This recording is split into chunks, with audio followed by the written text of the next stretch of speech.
అధికార కాంగ్రెస్ పార్టీపై BRS working president KTR మండిపడ్డారు.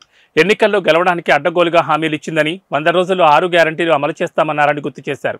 ఉచితంగా ఎల్ఆర్ఎస్ ఇస్తామని హామీ ఇచ్చిన కాంగ్రెస్ ఇప్పుడు దాన్ని నిలబెట్టుకోవాలని, రాష్ట్రంలో ఎల్ఆర్ఎస్ కోసం అప్లై చేసుకున్న 25,44,000 మందికి దాన్ని ఉచితంగా ఇవ్వాలని డిమాండ్ చేశారు. అలా ఇవ్వకపోతే ఒక్కో కుటుంబంపై ₹1,00,000 భారం పడుతుందని తెలిపారు. మార్చి 31లోగా ఎల్ఆర్ఎస్లకు ఫీజు వసూలు చేయాలని ప్రభుత్వం టార్గెట్గా పెట్టుకున్నట్లు తెలిసిందన్న కేటీఆర్, గతంలో చెప్పినట్లు కాంగ్రెస్ వాగ్దానాన్ని నిలబెట్టుకోవాలన్నారు. ఈ అంశంపై క్షేత్రస్థాయిలో పోరాటాలకు పిలుపునిస్తున్నట్లు తెలిపారు. ఎన్నికల్లో గెలవడానికేమో అడ్డగోలుగా హామీలు ఇచ్చారు.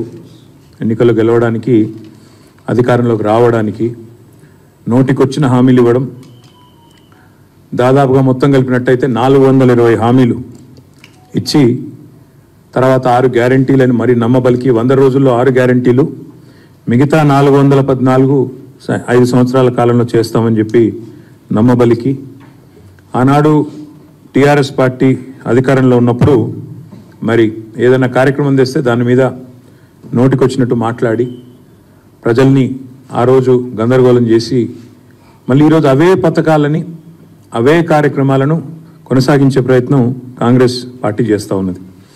ఇందుకు తాజా ఉదాహరణ ఎల్ఆర్ఎస్ స్కీమ్ పైన కాంగ్రెస్ పార్టీ విధానం.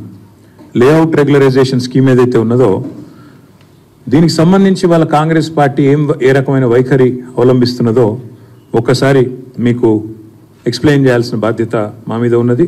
ప్రజలను కూడా అలర్ట్ చేయాల్సిన బాధ్యత మా మీద ఉన్నది.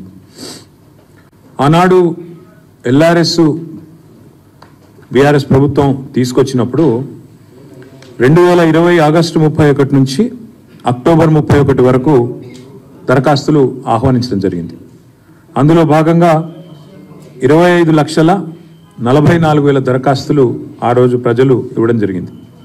ఆ రోజు లేఅవుట్ రెగ్యులరైజేషన్ కోసం మరి కొంత ఫీజు కూడా, నామినల్ ఫీజు ఒక ₹1,000 చొప్పున నామినల్ ఫీజు కూడా పెట్టడం జరిగింది.